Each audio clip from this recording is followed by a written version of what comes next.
اعوذ باللہ من الشیطان الرجیم بسم اللہ الرحمن الرحیم لا تدرک الابصار وهو يدرك الابصار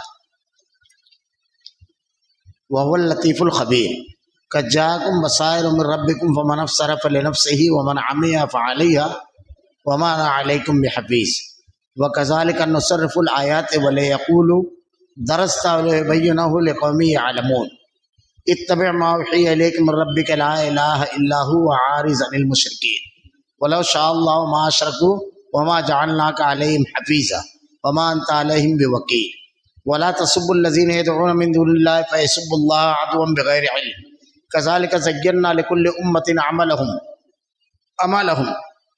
ثم الی ربهم مرجعهم فینبئهم بما كانوا يعملون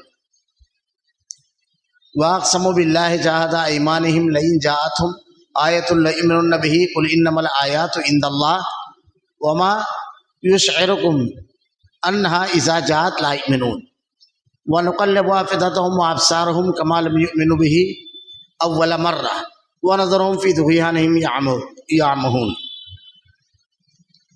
لا تدرک الابصار، اس کو تو کسی کی نگاہ محیط نہیں ہو سکتی، وہ سب نگاہوں کو محیط ہو جاتا ہے اور وہی بڑا باریک بین باخبر ہے۔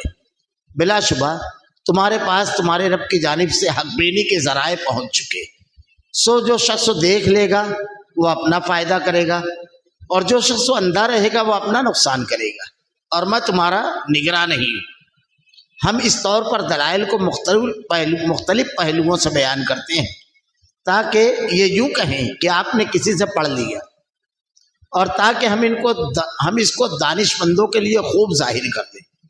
آپ خود اس طریق پر چلتے رہیے جس کی وحی آپ کے رب کی طرف سے آپ کے پاس آئی ہے۔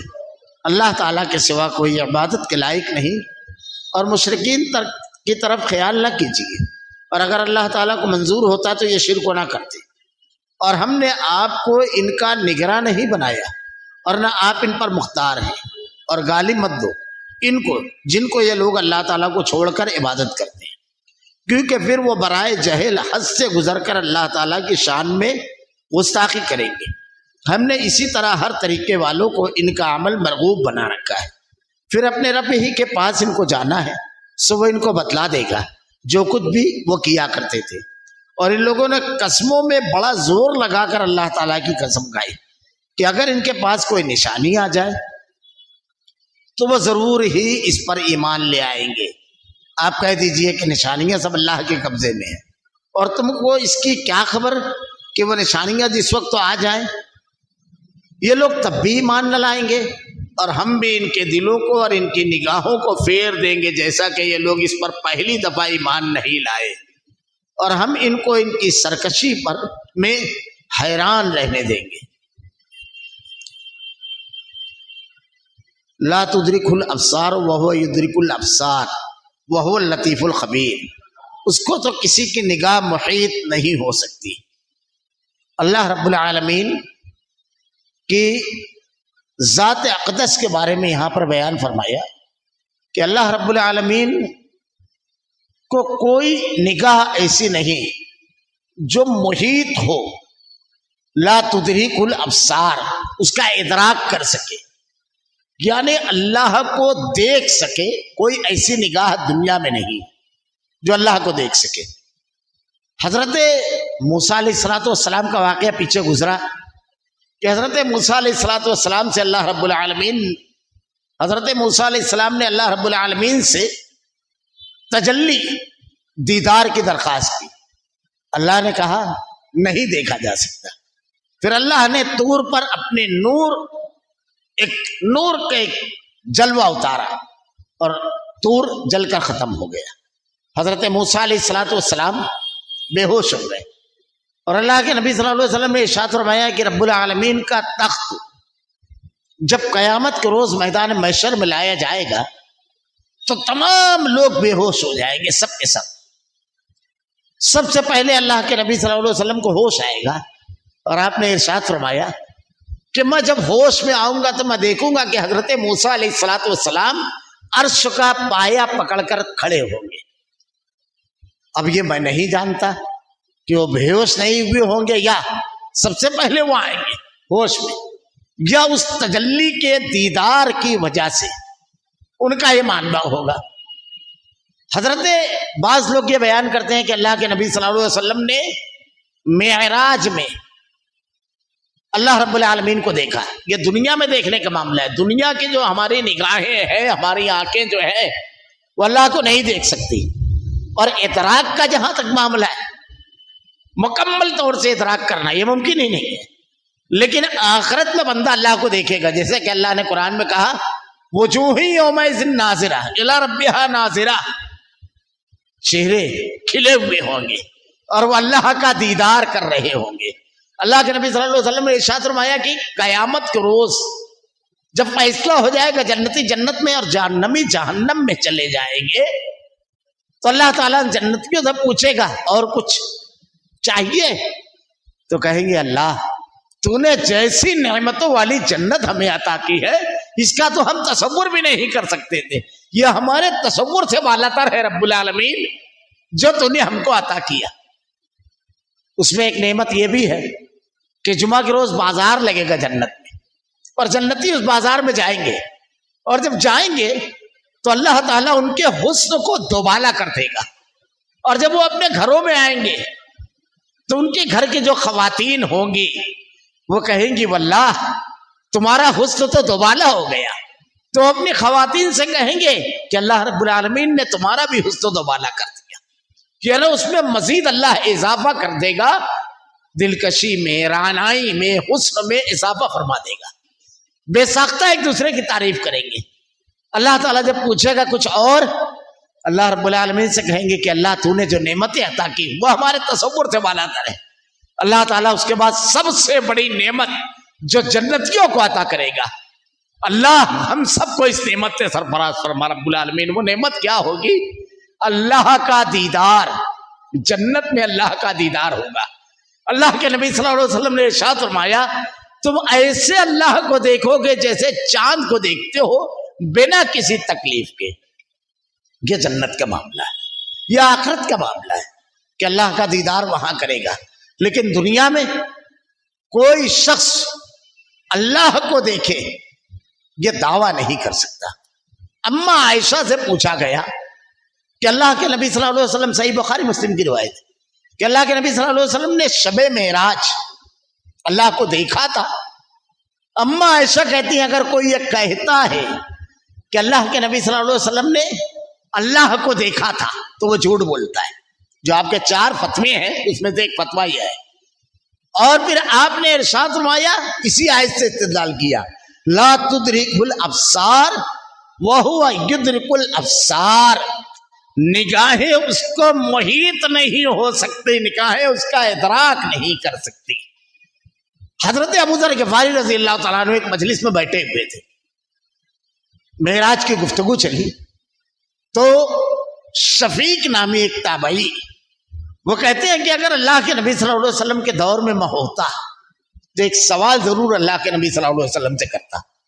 حضرت ابو ذر غفاری رضی اللہ تعالیٰ عنہ نے ارشاد فرمایا پوچھو، کیا پوچھتے؟ بتاؤ کیا پوچھتے؟ تو آپ نے ارشاد فرمایا میں پوچھتا اللہ کے رسول سے کہ اللہ رب العالمین کا دیدار آپ نے شب معراج کیا؟ تو حضرت ابو ذر غفاری رضی اللہ تعالیٰ عنہ کہتے ہیں سنو، ہم نے پوچھا تھا اللہ کے نبی سے کہ اللہ کے نبی کیا آپ نے اللہ کا دیدار کیا تھا شب معراج؟ اللہ کے نبی صلی اللہ علیہ وسلم نے ارشاد فرمایا وہ نور ہے، اس کو کیسے دیکھا جا سکتا ہے؟ اللہ تعالیٰ نے اسی کو یہاں پر بیان کیا لا تدرک الابصار، یہ 7ویں پارے کی بالکل آخری رکوع کی ابتدائی آیت ہے، اس کو تو کوئی نگاہ اس کا ادراک نہیں کر سکتی، محیط نہیں ہو سکتی۔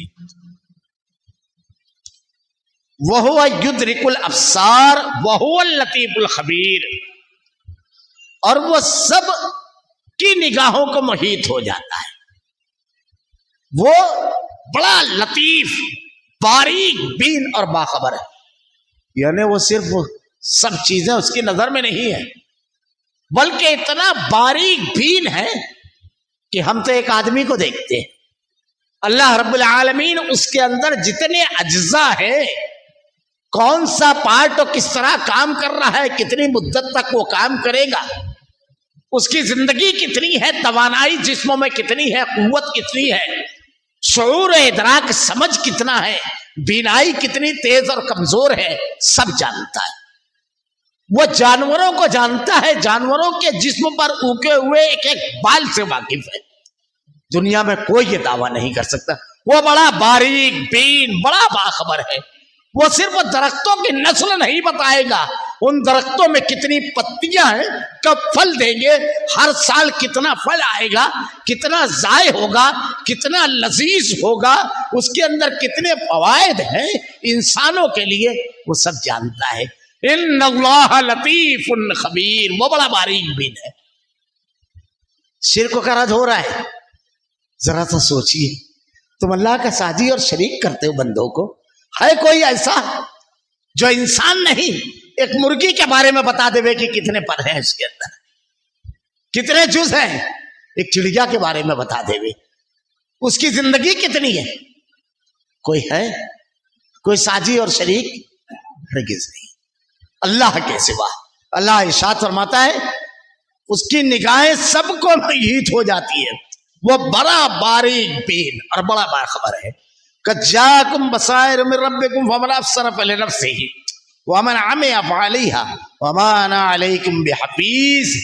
بلا شبہ تمہارے پاس تمہارے رب کی جانب سے حق بینی کے ذرائع پہنچ گئے۔ ہدایت کا ذریعہ کہ ہدایت تک ہم کس طرح پہنچے، یہ اللہ کی طرف سے بندوں کو پہنچا دیا گیا، ہر علاقے میں ہر دور میں پہنچایا گیا۔ اللہ تعالیٰ کہہ رہا ہے تمہارے رب کی جانب سے حق بینی کے ذرائع پہنچ گئے۔ اب دنیا میں کوئی شخص نہیں بول سکتا کہ میں کیسے کیا جان سکوں گا، میں کیسے تحقیق کر سکوں گا۔ یاد رکھیے ہدایت کے لیے علم، ڈگری، یہ تمام چیزوں کی ضرورت نہیں ہے۔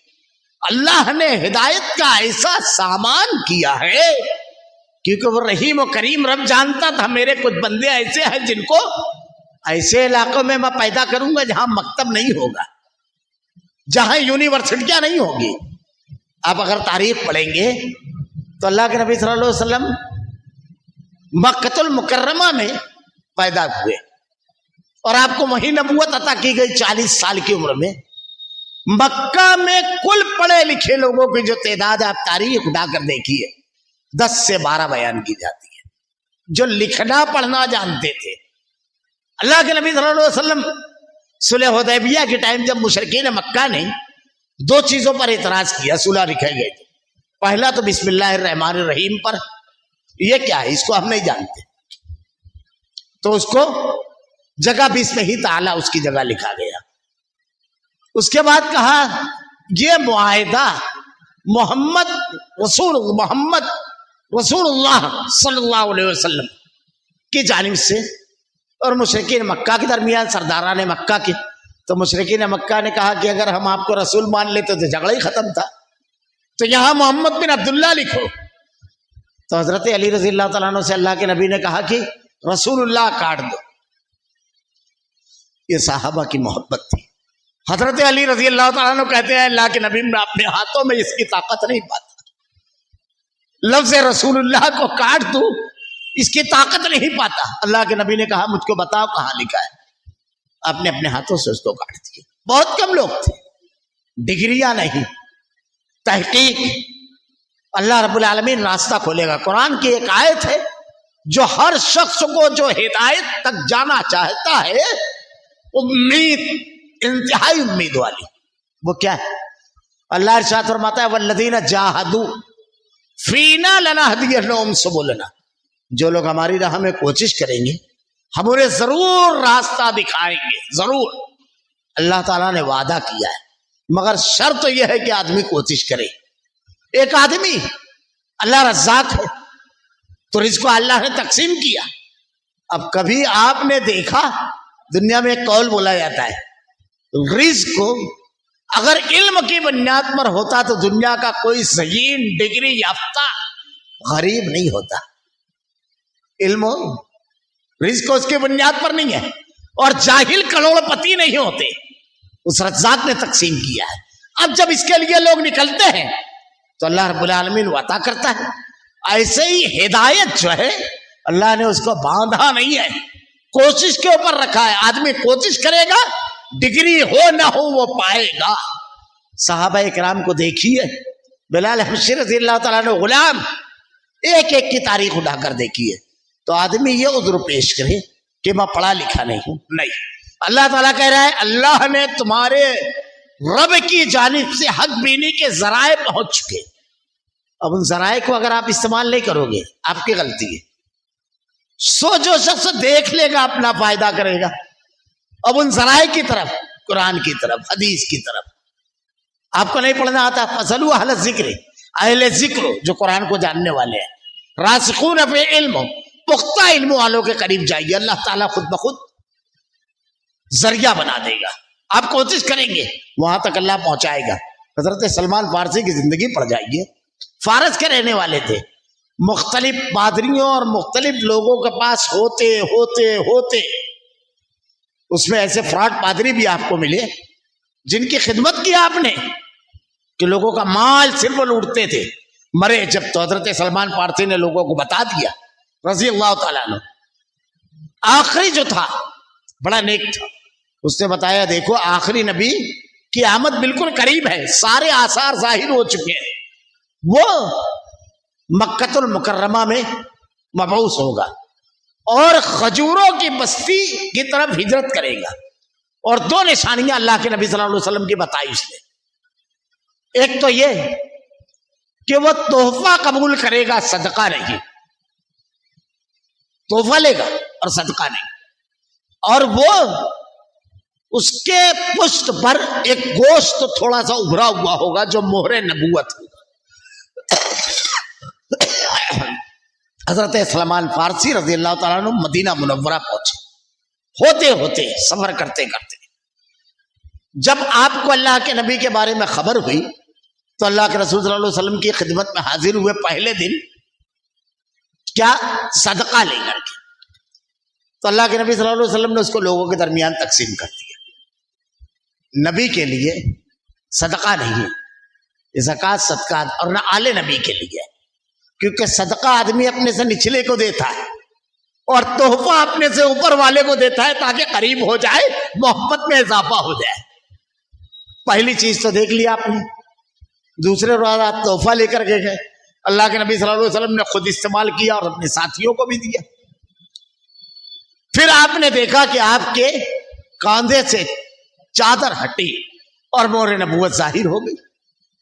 آپ نے اسی وقت ایمان کا اعلان کیا، اور کیسا ایمان لائے حضرت سلمان فارسی رضی اللہ تعالیٰ عنہ۔ پڑھ گیا حضرت ابو ذر غفاری رضی اللہ تعالیٰ عنہ نے صرف سنا کہ محمد صلی اللہ علیہ وسلم نامی ایک شخص مدینہ میں، مکہ میں نبوت کا اعلان کیا ہے، اپنے بھائی انیس کو بھیجا تحقیق کر کے آؤ۔ یہ قبیلہ غفار سے تعلق رکھتے تھے اور ان کا قبیلہ جو تھا لوٹ مار کرتا تھا، کاروانی راستے پر تھا، خود اتنے طاقتور تھے یہ کہ اکیلے 20 آدمی کا قافلہ لوٹ لیتے تھے، اتنے طاقتور تھے یہ۔ بھیجا اپنے بھائی کو، جب ان کے بھائی گئے تو واپس آئے، بتانے لگے پورا ایسا ایسا، ان کو اطمینان نہیں ہوا، کہاں رہنے دے، آپ خود تشریف لائے مدینہ، مکہ۔ اب جب مکہ تشریف لائے آپ، سیرت پڑھیے، سیرت ہماری زندگی میں آج جو ساری ناکامیاں ہیں، کائنات کے امام قائد اعظم محمد رسول اللہ صلی اللہ علیہ وسلم کی سیرت ہمارے یہاں نہیں ہے۔ دیکھیے سیرت کیا ہے۔ ابو ذر غفاری رضی اللہ تعالیٰ عنہ آئے، آپ کس سے لے آئے تھے؟ اللہ کے نبی کی تلاش میں۔ اب اگر کسی سے بھی پوچھتے تو صورتحال کیسی تھی کہ دار ارقم میں چھپ کر صحابہ نماز پڑھتے تھے اور عبادت۔ اب یہ بھی سن لیجئے، یہ دار ارقم کس کا تھا؟ گھر ارقم بن ارقم کا گھر تھا، اور ارقم بن ارقم کا تعلق اس قبیلے سے تھا جس کی کبھی اللہ کے نبی کے قبیلے سے نہیں بنی، کبھی نہیں بنی۔ یعنی کوئی سوچ بھی نہیں سکتا تھا کہ محمد صلی اللہ علیہ وسلم کے ماننے والوں کا مرکز دشمن کا گھر ہو سکتا ہے۔ اور دار ارقم جو تھا زیری نیچے کی طرف تھا، چلتے چلتے آدمی اندر داخل ہو جائے سمجھ میں نہیں آتا تو اوپر نہیں تھا. حکمتیں دیکھیے. اب ابو ذر غفاری آئے, ایک دن ہو گیا, رات ہوئی, حضرت علی رضی اللہ تعالیٰ عنہ آپ کے پاس ہے اور کہنے لگے کہ آپ کسی کام سے تشریف لائے ہیں, کوئی خانوادے کا آپ کا ہے نہیں, چلیے میرے ساتھ, لے دے گا کر. کھانا وغیرہ کھلایا, میزبانی جو تھی رات میں سوئے, پھر صبح آ کر کے حرم میں. دوسرا روز ہو گیا, تیسرا روز, 3 دن ہوا. اب حضرت علی رضی اللہ تعالیٰ پیچھے لگے ہوئے ہیں. کیسا نیٹ ورک, کیسے اللہ کے نبی صلی اللہ علیہ وسلم کا معاملہ تھا. مکہ میں اگر کوئی آدمی آیا ہے تجارت کی غرض سے, مال تجارت نہیں لایا, کوئی رشتہ دار بھی اس کا نہیں ہے, اس کا مطلب وہ نبی کی تحقیق کے لیے آیا ہے. اب سمجھ لیجئے اتنی چھپ کر کے جو دعوت چل رہی ہے اس کو اللہ کے نبی صلی اللہ علیہ وسلم کتنے منظم کر کے رکھے تھے. ہمارے یہاں کوئی نظام ہوتا ہے ایسا؟ اب تیسرے دن حضرت علی رضی اللہ تعالیٰ عنہ کہتے ہیں کہ تمہارا معاملہ کیا ہے؟ تو کہا تم اب 3 دن میں ایسا اعتماد جیتا حضرت علی رضی اللہ تعالیٰ عنہ نے. یہ اللہ کے نبی کی تربیت تھی, یہ منصوبہ بندی تھی. مشرکین مکہ کی منصوبہ بندی کچھ نہیں تھی. اب حضرت علی رضی اللہ تعالیٰ عنہ سے کہتے ہیں اگر تم راز رکھو گے تو میں بتا دوں گا. تو کہو. کہا میں اصل میں محمد صلی اللہ علیہ وسلم سے ملنا چاہتا ہوں جنہوں نے نبوت کا دعویٰ کیا, اس کی تحقیق کے لیے آیا. کہا ٹھیک ہے چلو میرے پیچھے پیچھے آنا. اب دیکھیے حضرت علی رضی اللہ تعالیٰ عنہ کی ذہانت اور حکمت. آپ کہتے ہیں کہ ذرا سا دور چلنا, ہم ایسا محسوس ہونا چاہیے کہ ہم دونوں گزر رہے ہیں راستے سے, ساتھ ہیں یا نہیں, اتنا فاصلہ. اور اگر کوئی ایسا شخص مجھ کو نظر آئے جو ہم پر نظر رکھنے والا تو میں اپنے جوتے کو سیدھا کرنے کے بہانے بیٹھ جاؤں گا, یا اگر سنسان علاقہ ہو تو طہارت کی غرض سے اس کا ایسا انداز ظاہر کر کے اور تم آگے بڑھ جانا, اور نہیں ہو تو ہم پہنچ جائیں گے. اسی طریقے سے اللہ کے نبی صلی اللہ علیہ وسلم کی جناب میں حضرت ابو ذر غفاری رضی اللہ تعالیٰ عنہ کو لے کر گئے حضرت علی رضی اللہ تعالیٰ عنہ, اور آپ نے ایمان قبول کیا. اور اس کے بعد آ کر کے اعلانیہ کہا کعبۃ اللہ میں. مشرکین مکہ پل پڑے, لوگوں نے آ کر کے چھوڑایا اور کہا کس کو ہاتھ اڑا رہے, یہ قبیلہ بنو غفار کے ہیں, تمہارے کاروانی راستے وہیں سے گزرتے ہیں, وہ حفاظت کرتے ہیں تو چلے جاتے ہیں, ایک قافلہ نہیں گزرنے دیں گے تمہارا. رک گئے. 2 روز 3 روز آپ کے ساتھ یہی معاملہ رہا. ان کی ایک الگ ہی فضیلت ہے. اللہ کے نبی نے کہا دنیا مشرق کے بجائے مغرب سے سورج نکل جائے, دنیا ابو ذر کی مثال نہیں پیش کر سکتی. اس قدر متقی, اس نے پرہیزگار. لیکن ایک بات اور اللہ کے نبی نے کہی, یہ ہے اللہ کے رسول کی قیادت. ہمارے یہاں کسی کی اگر داڑھی بڑی ہو جائے, تھوڑا سا کرتا لمبا ہو جائے, تو ہم لوگ بس بولتے ہیں یہی ہے ہمارا بڑا. اس کے اندر قیادت کی صلاحیت ہے. اللہ کے نبی کی سیرت میں یہی چیز آپ کو ملے گی. جس چیز کے لیے جو آدمی فٹ ہے اس کو وہی لگایا آپ نے. مصعب ابن عمیر کو مدینہ بھیجا آپ نے, مقری کہا جاتا ہے دائی کی حیثیت سے. مدینہ کے ہر گھر میں اسلام پہنچایا آپ نے. عصر سے مغرب کے درمیان 2 قبیلے اسلام قبول کیے, حضرت سعد بن معاذ اور سعد بن عبادہ کا واقعہ پڑ جائے گی. کامیاب دائی خالد ابن ولید جب جھنڈا دیا میدان جنگ میں فاتح کی حیثیت سے لوٹے. اسلامی نہیں انسانی تاریخ ایسا سپہ سالار نہیں پیش کر سکی. یہ اللہ کے نبی کی قیادت تھی. جس کو جو کام آتا تھا ایسا نہیں کہ امت پر لاد دیا. اب اللہ کے نبی صلی اللہ علیہ وسلم حضرت ابو ذر غفاری کی فضیلت کیا بتا رہے ہیں, لیکن آپ نے کیا کہا, یا ابا ذر, اے ابو ذر, اگر تم 3 رہے نا تو امیر مت بننا, میں تمہارے اندر وہ صلاحیت نہیں پاتا. جو صلاحیت ہو بس وہی. ہمارا معاملہ یہ ہے کہ قوم کے اوپر ہم نااہلوں کو لاد دیتے ہیں. ادارے تباہ, جماعتیں تباہ, تنظیمیں, سیاسی میدان, ہر جگہ دیکھیے آپ نااہلوں کو. ارے حضرت, ارے ان کا معاملہ, آپ جو کام دے رہے ہیں اس کی صلاحیت ہے. اللہ نے قرآن میں کہا ہے ان اللہ یامرکم ان تؤدوا الامانات الی اہلھا, امانتیں اس کے اہل کے سپرد کرو. آپ کسی کو ٹیچر بنا رہے ہو تو آپ کا رشتہ دار ہے یہ کافی نہیں ہے. واقعی اس کے اندر ٹیچنگ کی صلاحیت ہے، بچوں کو پڑھانا جانتا ہے، یا صرف ڈونیشن اور آپ کی رشتہ داری ہے بس؟ آپ نے امانت غیر اہل کو سپرد کر دی، ہم نے قیادت بھی غیر اہلوں کو دی۔ 5 سال تک ہم نااہلی کا ڈھنڈورا پیٹتے ہیں، راستے خراب، سہولتیں نہیں، ہم نے بنایا خود، کیونکہ ہماری زندگی میں سیرت نہیں ہے۔ الیکشن کے ٹائم ہم تعلقات دیکھتے ہیں، اپنی محبت دیکھتے ہیں۔ نبی نے ہم کو دیا صلاحیت، دیکھو ہے صلاحیت بالکل عطا کرو، وہ اپنا ہو چاہے غیر۔ میں واقعات بیان کروں، اگر اللہ کے نبی نے مکہ فتح کیا، جب مکہ فتح کیا تو ایک بہت بڑا واقعہ اس وقت، تو بے شمار واقعات میں سے ہوا۔ حضرت عثمان بن طلحہ ایک صحابی تھے، کعبۃ اللہ جو تھا اس کا پورا نظام قبیلوں میں بٹا ہوا تھا۔ اللہ کے نبی کے قبیلے کو حاجیوں کو پانی پلانے کی ذمہ داری تھی، سقایا۔ تو یہ عثمان بن طلحہ تھے جو ان کے خاندان میں کلید برداری چابی تھی کعبۃ اللہ کی۔ مکہ ہجرت سے پہلے اللہ کے نبی نے ایک مرتبہ کعبۃ اللہ میں اندر جا کر نماز پڑھنے کی طبیعت ہوئی، آپ یہ کعبۃ اللہ کو تالا لگائے۔ آپ نے جب کہا تو عثمان بن طلحہ نے تالا لگایا، چابی کو گلے میں پہنا اور کھیلتے ہوئے کہتے ہیں یہ ہمارا اعزاز ہے، ہم جسے چاہیں نوازیں، جسے چاہیں۔ یہ اللہ کے نبی کے ساتھ ہوا، یہ ذہن میں رکھیے۔ اب دیکھیے جب مکہ فتح ہوا تو اللہ کے نبی صلی اللہ علیہ وسلم کے پاس تو پورا مکہ المکرمہ 10,000 مربع میٹر کا علاقہ، آپ تنہا اس کے مالک تھے، اور ایسے جانساروں کے ساتھ کہ ایک ہلکے سے اشارے پر جانیں قربان کر دینا اور کسی کی جان لے لینا ان کے لیے کوئی بات نہیں تھی۔ ایسے سورما آپ کے ساتھی تھے، وقت کے ایسے سورما جن کی بہادری اور جوانمردی کی داستانیں آج بھی دنیا حیرت زدہ ہے۔ صحابہ کرام، اب ذرا سوچئے منظرنامہ، وہی عثمان بن طلحہ آتے ہیں، یہ اللہ کے نبی کی سیرت، یہ اللہ کے نبی کی اطاعت اور فرما برداری۔ آئے چابی اللہ کے نبی نے طلب کی، بھلا کوئی روکنے والا تھا اللہ کے رسول کو؟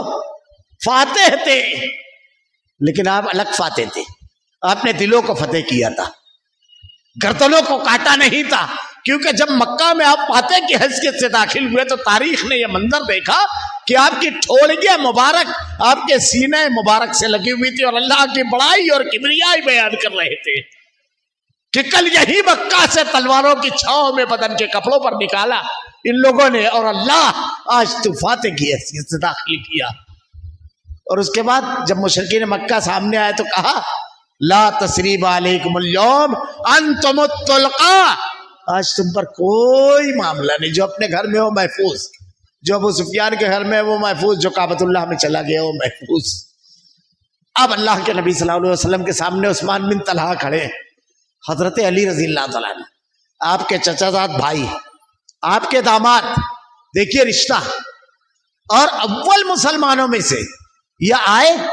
حضرت علی رضی اللہ تعالیٰ عنہ کہتے ہیں کہ اللہ کے نبی چابی بھی ہم کو دے دیجئے، 2 اعزاز ایک ساتھ جمع ہو جائیں گے۔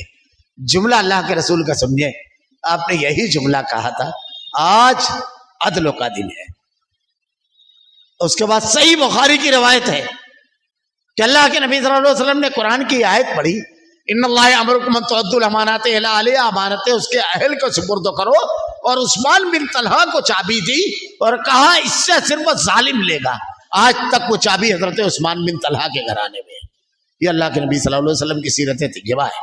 تو جو آدمی کوشش کرے گا حق تک پہنچے گا، بالکل بلا شبہ تمہارے رب کی جانب سے حق بینی کے ذرائع پہنچ چکے، جو شخص دیکھ لے گا وہ اپنا فائدہ کرے گا۔ اب اگر تم حق کے اوپر چلو گے تو تمہارا فائدہ، اور جو شخص وہ اندھا رہے گا، اندھا کس کو بولتے ہیں؟ 2 چیزیں ہیں اس میں، ایک تو یہ کہ اس کے پاس بینائی نہیں ہے، دوسرا اس کو جس کو کچھ دکھتا ہی نہیں ہے۔ اب یہ سمجھ لو کہ حق کی بصارت جس کو نہیں ہے وہ اندھا ہے۔ جیسے جاہل کس کو کہتے ہیں؟ علم کی کمی نہیں رہتی ہے، مکاتب اور مدارس رہتے ہیں، لیکن جس نے حاصل ہی نہیں کیا وہ جاہل ہے۔ علم کو حاصل کرنے کے لیے کوئی کوشش ہی نہیں کی۔ یہ صم بکم عمی فہم لا یرجعون، دلیلیں اس کو دکھائی نہیں دی، سنائی نہیں دیا، اندھے بہرے گونگے، تو وہ اندھا ہے۔ کتنی بڑی بات اللہ تعالیٰ نے کہی کہ ہر ایمان والا بصیرت دیکھتا ہے، تدبر کرتا ہے اور حق تک پہنچتا ہے۔ ہمارے لیے بڑی تسلی کا سامان۔ کذالک نصرف الآیات لیقولوا درست ولنبینہ لقوم یعلمون، ہم اس طور پر دلائل کو مختلف پہلوؤں سے بیان کرتے ہیں۔ دلیلیں جو ہے ہر انداز کی قرآن میں ملے گی، آدمی پڑھے، اور جب اتنے انداز میں آئی تو ایک پہلو تو یہ ہے کہ اہل ایمان فوراً تسلیم کر لیتے ہیں، لیکن مخالفین کا کیا معاملہ ہوتا ہے؟ خوبی کو خامی جو بیان کرتے ہیں، کہتے ہیں نا نگیٹو سوچ جب ہوتی ہے تو ایسا رہتا ہے۔ کیا کہا؟ تاکہ یہ یوں کہیں کہ آپ نے کسی سے پڑھ لیا ہے۔ اتنا انداز، آپ نے تو کسی اور سے پڑھا ہے، اب دلیلوں کی بجائے کس سے پڑھا ہے کس سے نہیں پڑھا یہ بات لے کر آ جائے۔ تم تو اپنے باپ دادا کے لے کر چل رہے، بات دلیلوں پہ ہونا چاہیے نا۔ فرق یہ ہے تم انسانوں سے کہتے ہو، لیکن حقیقت یہ ہے کہ اللہ کا بھیجا ہوا پیغام ہے، تو پیغام پر بات ہوگی یا کہاں سے لائے اس پر بات ہوگی۔ پیغام درست ہے فوراً مان لیں گے، تسلیم کر لیں گے۔ تمہارا معاملہ یہ ہے، کیا کہا؟ اور تاکہ یوں کہیں کہ آپ نے کسی سے پڑھ لیا ہے۔ یہ مشرکین مکہ اور دیگر لوگوں کا یہ وتیرہ تھا، اور تاکہ ہم اس کو دانش مندوں کے لیے خوب ظاہر کر دیں، اور جو دانش مند آدمی رہتا ہے وہ یقین کامل کے ساتھ مان جاتا ہے کہ یہ اللہ کا ہے، یہ اللہ کا بھیجا ہوا پیغام ہے۔ اب یہاں پر ضابطہ دے دیا گیا بہت بڑا، میں اس کا ترجمہ کر کے اختصار کے ساتھ کر دوں گا کیونکہ اگلی آیتیں چھوڑنا پڑے گی، بڑی زبردست بحث ہے اس کے اندر، اس کے صرف وہ عنوان بتا دوں گا۔ اتبع ما اوحی الیک من ربک لا الہ الا هو عارض عن المشرکین، آپ خود اس طریق پر چلتے رہیے۔ کس کو کہا جا رہا ہے؟ کائنات کے امام محمد رسول اللہ صلی اللہ علیہ وسلم کو۔ آپ خود اتبع ما اوحی الیک، جو وحی آپ کے رب کی طرف سے کی گئی ہے اس پر آپ چلتے۔ تو نبی کو ماننے والا کس پر چلے گا؟ وحی پر، شخصیات کے بتائے ہوئے طریقے پر نہیں۔ نبی نے بھی اپنی طرف سے تعلیمات نہیں پیش کی ہے، صرف اتبع الا ما یوحی الی، میں تو صرف وہ وحیوں کی اتباع کرتا ہوں۔ بالکل واضح طور پر کہا، میں اپنی طرف سے کچھ نہیں کہتا، جو کچھ میری طرف وحیوں کیا جاتا ہے وہی کہتا ہوں۔ آپ خود اس طریق پر چلیے جس کی وحی آپ کے رب کی طرف سے آپ کے پاس آئی۔ اللہ تعالیٰ کے سوا کوئی عبادت کے لائق نہیں، اور مشرکین کی طرف خیال مت کیجیے، چھوڑ دو۔ آپ کو جو کرنا ہے بھی یہ بتایا جا رہا ہے، وہ کیا کریں گے وہ تو مخالف ہے، وہ تو اعتراض کریں گے، وہ تو 100 چیزیں کریں گے، لیکن یہ رہے ڈٹا ہوا معاملہ کہ آپ کو کیا کرنا ہے، اس پر آپ کو ڈٹنا ہے۔ وَلَوْ شَاءَ مَا أَشْرَكُوا وَمَا جَعَلْنَاكَ عَلَيْهِمْ حَفِيظًا وَمَا أَنْتَ عَلَيْهِمْ بِوَكِيلٍ، اور اگر اللہ کو منظور ہوتا تو یہ شرک نہ کرتے۔ اللہ کی مشیت ہے کہ اللہ رب العالمین نے دنیا میں انسانوں کو اختیار دے کر بھیجا ہے، ایسے نہیں بھیجا ہے، کیونکہ یہ دارالامتحان ہے۔ اچھائی برائی سب واضح کر دی، پہلے ہی گزر چکا۔ جو شخص قبول کرے گا وہ اپنا فائدہ، اور جو شخص اندر رہے گا وہ اپنا نقصان کرے گا۔ اللہ نے بتا دیا۔ آپ کہہ دیں کہ یہ راستہ ہے، آگے جا کر کے گڑھا ہے، اب تم یہاں سے اگر 50 یا 100 کی اسپیڈ میں لے کر جاؤ گے تو ٹرن سے پہلے اندر گڑھے میں رہو گے، اب اس کے بعد بھی اگر کوئی جا رہا ہے تو کس نے نقصان کیا؟ علم ہونے کے بعد، جاننے کے بعد اللہ رب العالمین نے اختیار دیا کہ آپ اس نقصان سے بچ جاؤ۔ اب آپ خود نہیں بچنا چاہتے تو آپ اپنا خود کا نقصان کر رہے ہو۔ اللہ تعالیٰ کو منظور نہ ہوتا تو یہ شرک نہ کرتے کہ اللہ کی مشیت اور ایک اللہ کی رضا۔ یہ اللہ کی مشیت ہے کہ سب مومن نہ ہو، لیکن اللہ کی رضا یہ ہے کہ ہر آدمی ایمان قبول کر لے۔ اب جس نے ایمان قبول کیا اس نے اللہ کو راضی کر دیا۔